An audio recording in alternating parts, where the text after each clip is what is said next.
Bien-aimés frères et sœurs en Christ, nous vous saluons dans le nom précieux de notre Seigneur et Sauveur Jésus-Christ. Amen. Nous saisissons l'opportunité de cette crise pour exhorter sur l'amour de Dieu.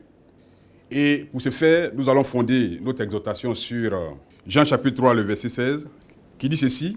« Car Dieu a tant aimé le monde qu'il a donné son Fils unique, afin que quiconque croit en lui ne périsse point, mais qu'il ait la vie éternelle. » Frères et sœurs en Christ, à vous tous qui m'écoutez, c'est un passage que nous récitons à maintes occasions, mais dont bien souvent nous ne saisissons pas la profondeur du message qui est véhiculé. J'ai prêché les années passées en caricaturant sur ce passage pour montrer l'importance de ce passage-là. Et comme la répétition est pédagogique, permettez-moi de reprendre une fois de plus cette caricature qui, malheureusement, s'est avérée une réalité aujourd'hui au travers de ce virus qui décime une bonne partie du monde entier.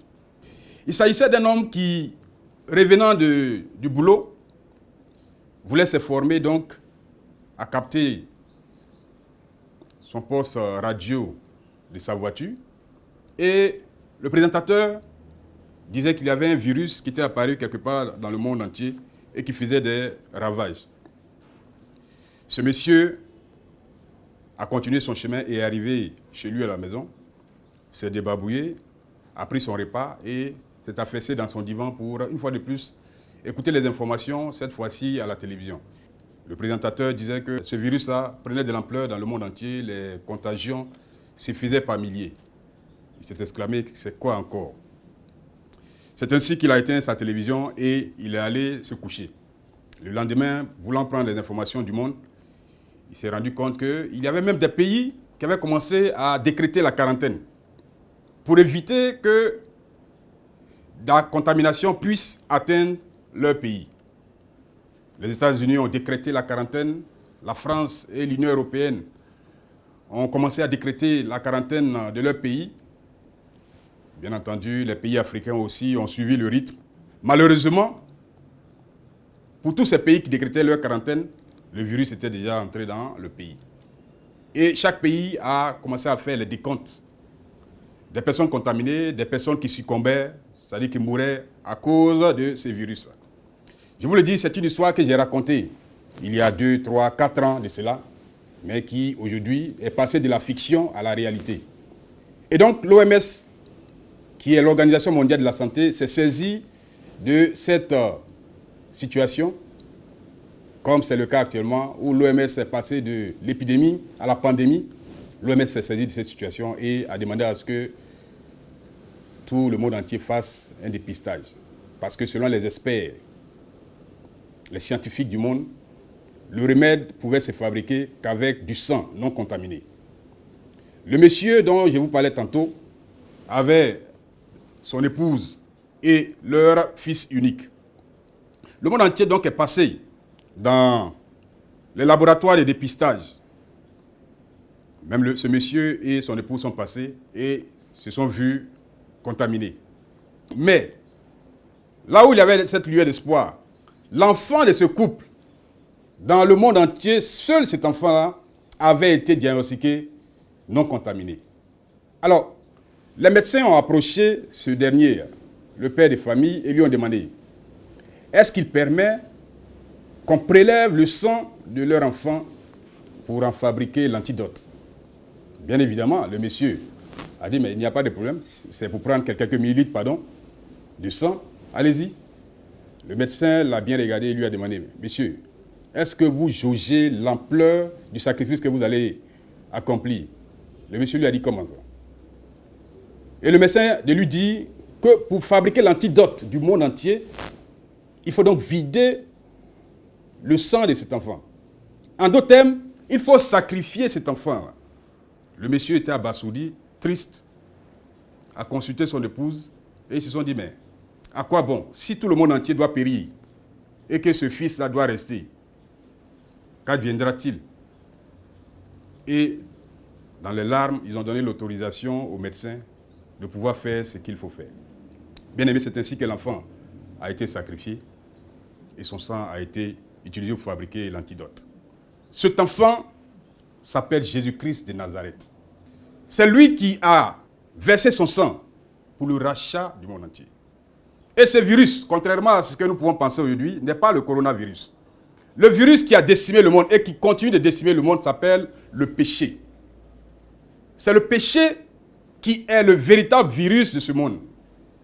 C'est le péché qui est à la base.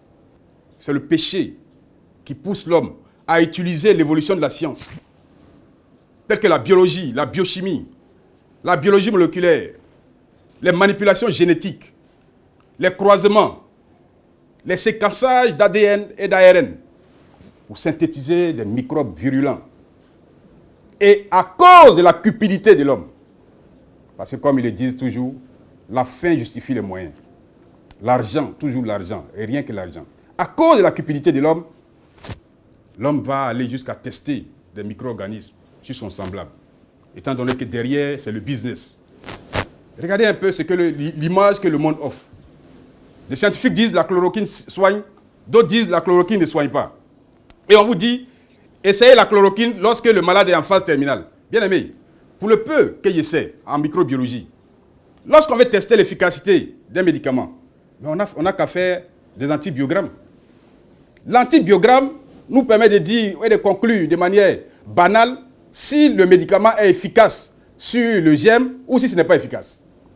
Mais non, le monde entier ne fera pas ça. Ceux qui ont conçu ces virus attendent des dividendes. Donc ce ne sera pas un médicament qui est sorti de l'ordinaire qui viendra pour véritablement leur couper l'herbe sous le pied. La cupidité de l'homme. La cupidité. Bien aimé, ce que moi je veux dire, ce que la Bible véritablement nous enseigne, c'est que Jésus-Christ a payé le prix. Le prix qui nous préserve véritablement du coronavirus. Le sang de Jésus est l'antidote par excellence. Frère, si tu as le sang de Jésus-Christ sur toi, ce n'est pas le coronavirus qui va t'effrayer. Si tu as le sang de Jésus-Christ sur toi, ce n'est pas cette contagion qui va t'effrayer. Et il le dit si bien dans le psaume 91, au verset 1. Celui qui demeure sous l'abri du Très-Haut repose à l'ombre du Tout-Puissant. Voici ton vaccin. Voici ton remède. Couvre-toi du sang de Jésus. Mets-toi sous l'ombre du sang de Jésus-Christ. Et que la contagion qui court ne pourra pas t'atteindre. Bien-aimé, Jésus-Christ a payé le prix. Toi qui es stressé dans ta maison, toi qui as peur, toi qui te poses des questions sur le lendemain, je te dis que Jésus-Christ a payé le prix pour toi. N'aie pas peur. Mets-toi seulement sous le couvert du Christ, du sang de Jésus-Christ. À toi, chrétien qui m'écoute, sache que nous sommes dans les signes de la fin des temps. Frères et sœurs, le temps n'est pas aux lamentations, mais le temps est à la vigilance et à la prière. C'est pourquoi je t'invite à véritablement regarder le sacrifice que Jésus-Christ a accompli sur la croix. À te donner réellement, toi qui es chrétien et qui joues avec ta vie. Frère, le temps est venu d'être véridique, d'être sincère. Quand dans nos églises, la sanctification est devenue un tabou, on ne peut pas prêcher de ces choses. Et nous osons poser des questions au Seigneur pour dire pourquoi. Regarde ta vie, regarde la manière dont tu marches. Est-ce qu'elle est conforme à la parole de Dieu? Que Dieu nous aide à véritablement regarder à sa parole, à lever les yeux et voir que le champ est mûr et que la récolte, c'est pour bientôt.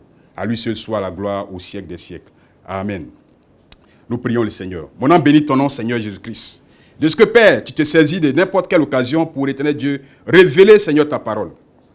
Tout ce que nous sommes en train de vivre, Seigneur, ta révélation dans l'Apocalypse nous détaille ces étapes. C'est parce que nous, les chrétiens, nous ne voulons pas plonger nos regards, éternel Dieu, dans cette parole-là pour saisir, éternel Dieu, la vérité. Je te prie, Seigneur Jésus, ouvre l'intelligence des chrétiens. Donne-nous de rechercher véritablement, Seigneur, une communion sincère avec toi. Je te prie, Seigneur Jésus-Christ, couvre, éternel Dieu puissant, de par ton sang, toute la vie, toutes les vies des chrétiens, non seulement méthodistes, mais du monde entier. Je te prie, ô roi du ciel et de la terre, pour tous ceux qui sont stressés, tous ceux qui ont peur, tous ceux qui se posent des questions, Seigneur, quant au lendemain, donne-leur de comprendre que Jésus-Christ a payé le prix et qu'en lui, nous sommes, éternel Dieu, dans la certitude. Oui, notre Dieu règne et son règne est éternel. Son règne n'est point fini. Son règne s'étend de jour en jour, de siècle en siècle. À lui seul soit gloire, honneur et puissance au nom puissant de Jésus-Christ de Nazareth, le ressuscité. Amen.